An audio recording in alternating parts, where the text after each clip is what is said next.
Surjit hospital airport road Amritsar पर स्थित है। ये सुपर स्पेशलिटी सेंटर है, 70 बेडेड है और इसमें सब सुपर स्पेशलिटी के इलाज, cancer, advance cancer surgery, cancer chemotherapy, cancer targeted therapy, advance cancer की रेडियोथेरेपी लग गई है। वो अगस्त सितंबर से शुरू हो जाएगी।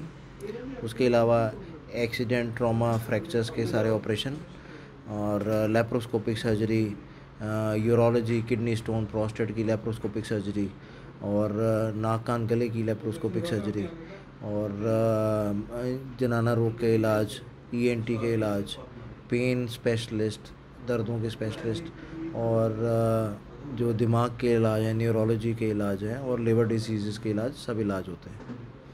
डॉक्टर गगनदीप जी, आप एक कैंसर स्पेशलिस्ट हैं, क्या लक्षण रहते हैं कैंसर के? कैंसर के लक्षण की बात करेंगे तो अगर हम ऑर्गन वाइज बात करेंगे तो जैसे मुंह में कोई जख्म है, कोई छाला है जो नहीं ठीक हो रहा 5-7 दिन में, जीभ स्पेशली अगर वो जीभ पे या जबड़े वाले हिस्से में है तो वो कैंसर हो सकता है। गर्दन में कोई गांठ है जो 5-7-10 दिन की दवाई के साथ नहीं ठीक हो रही, कैंसर हो सकती है। आवाज़ में कोई बदलाव आ गया है, खाना निकलने में कोई दिक्कत है, खाना खाया अटक के जाता है, खाना खाया अटक के जाता है और खांसी में खून, बलगम में खून, पेशाब में खून, लैट्रिन वाले रास्ते से खून, ये सब कैंसर के लक्षण हैं। अगर लेडीज़ की बात करें तो ब्रेस्ट में कोई गांठ, बगल में कोई गांठ है, ब्रेस्ट के आकार में कोई चेंज आ गया है, निप्पल से कोई डिस्चार्ज है, या बच्चेदानी की बात करें तो मेंसेस आगे पीछे आना है, ख़ास करके अगर मीनोपॉज होने के बाद किसी को रेशा डलने लग पड़ा है या ब्लीडिंग होने लग पड़ी है दोबारा कुछ साल के बाद, तो कैंसर का बहुत ज़्यादा बड़ा लक्षण है। ये आपने डॉक्टर साहब ऑर्गन वाइज बात की है, कैंसर कैसे होता है, लक्ष्य क्या रहते हैं, लक्ष्य होने के साथ साथ इसका ट्रीटमेंट क्या होता है? ट्रीटमेंट अलग अलग कैंसर के अलग अलग हैं, वो डिपेंड करता है भाई कौन सा कैंसर है, उसकी स्टेज क्या है। तो इसमें ऑप्शंस हैं, कैंसर की सर्जरी है, एडवांस कैंसर सर्जरीज़ हैं, जैसे मुंह के कैंसर में जीभ का या जबड़े का सारा पोर्शन निकालना, गर्दन से नेक डिसेक्शन करना, फिर उसको रिकन्स्ट्रक्ट करके प्लास्टिक सर्जरी करके सब बनाना। सिमिलरली फूड पाइप सारा निकालना, उसको फूड पाइप को रिकन्स्ट्रक्ट करना, मसाना सारा, पेशाब वाला रास्ता सारा निकालना, फिर उसको रिकन्स्ट्रक्ट करना। सो एडवांस कैंसर सर्जरीज़ हैं। फिर कैंसर की कीमोथेरेपीज़ हैं जिसमें दवाइयाँ लगती हैं ग्लूकोज में या इंजेक्शंस में। हार्मोनल थेरेपी है जिसमें इंसान दवाइयाँ खाता है, ग्लूकोज थेरेपी। और टारगेटेड थेरेपी है, कोई टारगेट ऐसे कैंसर्स में होते हैं जिनके ऊपर कोई दवाई स्पेसिफिकली जाके असर करती है, तो वो खाने वाली भी हो सकती है, इंजेक्टेबल भी हो सकती है। इम्यूनोथेरेपी आजकल बढ़ रही है, तो कई सारी ऑप्शंस हैं। इसके अलावा एडवांस्ड रेडियोथेरेपी है, उसमें IMRT, IGRT, VMAT, कई सारी तरह की किरणें लगती हैं, कई सिस्टम है लगाने के। वो टाइप की एडवांस रेडियोथेरेपी मशीन अब अमृतसर में सुरजीत हॉस्पिटल में आ गई है, उसका इंस्टॉलेशन चल रहा है। वो जल्द अगस्त सितंबर से उसमें ट्रीटमेंट शुरू हो जाएगा। गगनदीप जी, प्रिवेंशन ऑफ कैंसर कैसे हो पाएगा? प्रिवेंशन देखो, 90% ऑफ कैंसर हम क्या जीवन जी रहे हैं, क्या खा रहे हैं, क्या पी रहे हैं, क्या एक्सरसाइज कर रहे हैं, उस पर डिपेंड करता है। तो जो अगर प्रिवेंट करना है तो तंबाकू का सेवन बंद कर दें, दारू का सेवन बिल्कुल कम कर दें या बंद कर दें, रेगुलर एक्सरसाइज करें, मोटापा कम करें, बच्चों को ब्रेस्ट फीड करना, लंबी देर तक ब्रेस्ट फीड करना बहुत सेफ्टी वाला है, बच्चे की इम्यूनिटी बढ़ाता है और मदर को ब्रेस्ट कैंसर और बच्चेदानी के कैंसर से, अंडेदानी के कैंसर से रिस्क को कम करता है। और कुछ वैक्सीनेशंस हैं जैसे हेपेटाइटिस बी की वैक्सीनेशन, ह्यूमन पैपिलोमा वायरस की वैक्सीनेशन, वो कराएं। इसके अलावा अपना खुद चेकअप महीने में अपने शरीर का खुद करें। खुद अगर अपने बॉडी में कुछ चेंजेस लग रहे हैं तो साल में एक बार डॉक्टरी चेकअप कराएं और अपनी जांच कराएं। Gagandeep ji, awareness among the people, Jammu Kashmir की टोपोग्राफी थोड़ी डिफ़िकल्ट है, लोग देहात गाँव में बसते हैं, अवेयरनेस करने के लिए सुरजीत हॉस्पिटल क्या कर रहा है इस ज़मीन में? अवेयरनेस करने के लिए हम लोग जागरूक करने की कोशिश करते हैं, लोगों को कैंसर के लक्षण बताने की कोशिश करते हैं उनको, कि अपने लाइफ इंसान ये समझता है कि मैं सारा दिन काम करता हूँ उसमें ही एक्सरसाइज हो जाती है, पर अलग से अपनी एक्सरसाइज कोई भी करनी है, कोई डांस करना है, साइकिलिंग करनी है, वर्जिश करनी है, जिम करना है, कुछ भी करो, दिन में आधा घंटा एक्सरसाइज करो। उसके अलावा अपना बैलेंस्ड खाना खाओ, फल फ्रूट सब्जियां और सब बैलेंस खाओ, और स्मोकिंग अल्कोहल प्रिवेंट करो, और अपने रेगुलर अपने शरीर के बारे में जागरूक रहो, और हेल्दी हैबिट्स अपनाओ। डॉक्टर साहब, कैंसर और खान पीन कितना तालमेल है इस दोनों चीज़ों का? जो हम फास्ट फूड खाते हैं, मैंने कहीं सुना है या पढ़ा मैंने भी है कि fast food ends fast life, how fact it is? It is sure, fast food में सब ऑयली चीज़ें यूज़ होती हैं, प्लस वो ग्रिल करके वो स्मोकी होता है, तो स्मोकी जो है वो जब उसको कोले पे जलाते हैं उसमें से फ्यूम निकलते हैं, वो नाइट्रेट बनते हैं। Nitrate is proven cancer, proven cancerous, ठीक है ना। तो सिमिलरली जब हम किसी एरिया की बात करते हैं कि उस जगह पे कैंसर ज़्यादा है, पानी में दिक्कत है, वो नाइट्रेट की बात करते हैं। नाइट्रेट केमिकल लेवल जहाँ पे ज़्यादा होता है वहाँ पे कैंसर ज़्यादा होता है। सो स्मोकी जब आप कोले पे चाहे वो वेजिटेबल है, चाहे वो पनीर है, और चाहे वो नॉन वेज है, उसको जब कोले पे बनाते हैं तो उसमें फ्यूम्स बनते हैं, वो नाइट्रेट बनते हैं। तो फास्ट फूड कभी कभी बहुत दिल करे, बहुत शौक में एक आध बार बंदा कंज्यूम कर ले, रेगुलरली अवॉइड करे, बैलेंस्ड फूड खाए, और मोटापे को कम करे, तो लाइफस्टाइल बेटर हो जाएगा, तो बीमारियां कम हो जाएंगी। जो आपको सुन रहे होंगे या देख रहे होंगे, क्या मैसेज रहेगा सुरजीत हॉस्पिटल की तरफ से कैंसर रोगियों को?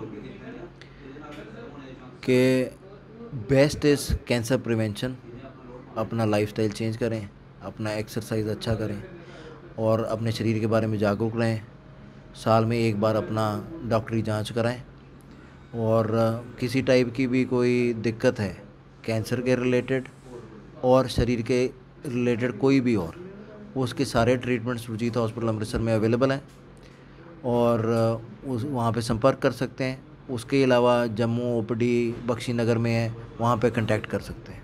वहाँ पे कंसल्टेंट्स महीने में 3 बार 4 बार आते हैं। आप एक आर्थो डॉक्टर हैं, स्पेशलाइजेशन इन आर्थो में है जी। आर्थो क्या होता है? ऑर्थोपेडिक्स एक स्पेशलिटी है मेडिसिन की, जिसमें हम जो हड्डी और जोड़ों के अंग और बाकी जो मांसपेशियों के जो हमारे उसमें जो तकलीफ़ें होती हैं उसको ट्रीटमेंट करने के लिए इलाज करने के लिए किया जाता है, देखा जाता है। डॉक्टर साहब, आजकल देखा जाता है कि लोग आम शिकायत करते हैं जी, जोड़ों में दर्द है, घुटनों में दर्द है, एल्बो में दर्द है, स्पॉन्डिलाइटिस है, क्या कारण रहते हैं इन सब चीज़ों के? ये तो जब से इंसान पैदा हुआ है, जब से इंसान इस धरती पे आया है पूरे सब में, तब से ये तकलीफ़ें चल रही हैं। आजकल में ज़्यादा देखने में इसका कारण ये है कि एक तो हमारा लाइफस्टाइल चेंज हो गया है, हमारा खाना पीना, हमारा उठना बैठना बदल गया है। और जो पहले जो कहा करते थे लोग, काम मेहनत बहुत किया करते थे, खाना उचित मात्रा में खाते थे, आजकल में वो खाने की कोई सीमित सीमा नहीं रही है, और क्या खाना चाहिए सही खाने की बजाय फास्ट फूड की प्रचलन बढ़ गया है। उसके अलावा जो उनका लोगों का काम करने की क्षमता है, वो बैठने का काम बढ़ गया है, तो चलने फिरने का काम, मेहनत वाला काम कम हो गया है। उसके कारण ये जो लाइफस्टाइल डिजीज़ हैं, ये जो सब जोड़ों की दर्दें ये हो गई हैं। उसके अलावा हमारा जो औसत उम्र थी वो भी पहले से बढ़ गई है, कुछ हमारे जो सोशियो इकोनॉमिक कंडीशन इंप्रूव होने से, उसके कारण जो बुढ़ापे में आने वाली तकलीफ़ें, दर्दें तकलीफ़ें बढ़ गई हैं, इसलिए वो ज़्यादा नज़र आती हैं। जो जोड़ हमारे कोई उम्र कम होने की वजह से पता नहीं चलता था, तो लेकिन अब उम्र भगवान की कृपा से 70-80 साल 90 साल तक लोग जीते हैं, तो जो जोड़ घिस जाते हैं या तकलीफ़ें हो जाती हैं, वो प्रॉब्लम्स ज़्यादा बढ़ गई हैं, दिखती ज़्यादा है। डॉक्टर साहब, ट्रीटमेंट क्या है इन सब चीज़ों का? किसी को बोन में प्रॉब्लम है, किसी को नेक में प्रॉब्लम है, हड्डियों की प्रॉब्लम, उसके लिए क्या व्यवस्था है? कैसे आप इनको ट्रीटमेंट देते हैं? देखिए, अगर कोई स्पेसिफिक कारण को छोड़ करके किसी का कोई ना हो, अगर हम जनरल की बात करें कि किसी की जोड़ों की तकलीफ़ें ज़्यादा हैं, तो उसको सबसे पहले तो अपना देखना चाहिए कि हमारा जो एक्टिविटी है वो कितनी है। अगर हमारी सेडेंट्री एक्टिविटी है, बैठ के काम करते रहते हैं, और हमारा उसमें कोई चलना फिरना कम है, एक्सरसाइज कोई नहीं है, तो आपकी ये सब तकलीफ़ें बढ़ जाएंगी। तो इसके लिए हमें एक्टिविटी और एक्सरसाइज इंक्लूड करना हमारे पूरे दिन की एक्टिविटी में वो बहुत ज़रूरी हो गया है। डॉक्टर साहब, Surjeet hospital bone and joint के लिए किस किस्म के इलाज प्रोवाइड करता है आम लोगों के लिए? जी, यहाँ पे सर जो क्रॉनिक डिजीज़ हैं जॉइंट पेन्स की, उसका इलाज किया जाता है। उसकी अगर वो दवाई से फिजियोथेरेपी से नहीं ठीक हो पाती हैं, तो अगर वो जोड़ पूरे ख़राब हो जाते हैं तो जोड़ बदले जाते हैं। जो लोगों को चोटें लगती हैं, ट्रॉमा हो जाता है, हादसे हो जाते हैं, खुदा न ख्वास्ता किसी का नुकसान हो जाता है, तो उसका इलाज किया जाता है, हड्डियों के जोड़ों का किया जाता है। सो कंप्लीट मैनेजमेंट है हड्डी और जोड़ों के पूरे स्पेक्ट्रम की। बुजुर्गों का कहना है कि हड्डियों में दर्द होना है, फिर डॉक्टर के पास वो जाते हैं, उनको कैल्शियम की टेबलेट्स दी जाती हैं। कैल्शियम और हड्डियों का कितना आपस में तालमेल है? ये देखिए, हमारी जितनी भी हड्डियां हैं, इसमें मेजर जो पार्ट है वो कैल्शियम का है, और किसी भी कारण अगर हमारे शरीर में कैल्शियम की कमी आती है, तो सबसे पहले हड्डियों में से कैल्शियम कम होके शरीर के पूरे हम चलता है, क्योंकि कैल्शियम का शरीर में बहुत इंपॉर्टेंट व्यवस्था है। हमारा दिमाग उससे चलता है, हमारा दिल की धड़कन उससे चलती है। अगर वो कम हो जाए तो हमारा ज़िंदा रहना मुमकिन नहीं है। तो कैल्शियम तो हड्डियों में जब कमी आती है तो वो हड्डियों से निकल के शरीर के खून की रफ्तार में आ जाता है। और जो कैल्शियम की कमी अगर किसी में हो जाए, जैसे ये जो फीमेल पॉपुलेशन में आफ्टर द एज ऑफ 45 इसका जो कमी है कैल्शियम की, जो हड्डियाँ कमज़ोर होनी पड़ जाती हैं। जो हम खुराक लेते हैं उसमें से कैल्शियम होता है, लेकिन वो जज्ब नहीं होता है शरीर में, तो उसके कारण कमज़ोरी आ जाती है और बुढ़ापे में वही प्रॉब्लम रहती है। तो उसी को दूर करने के लिए कैल्शियम दिया जाता है, लेकिन ये सबको देने का फ़ायदा नहीं होता। जिसमें कैल्शियम की कमी है उसी को फ़ायदे का देने का फ़ायदा है।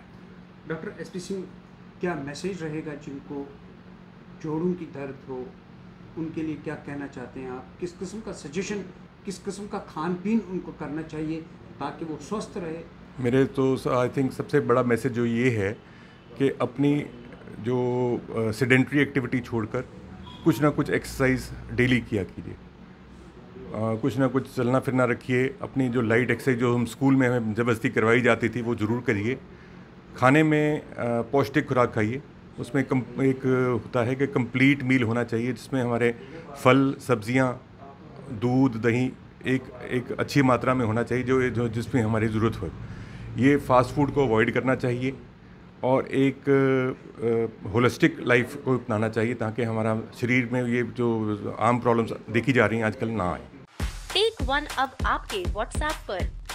व्हाट्सएप करिए हाय 9728253663 पर।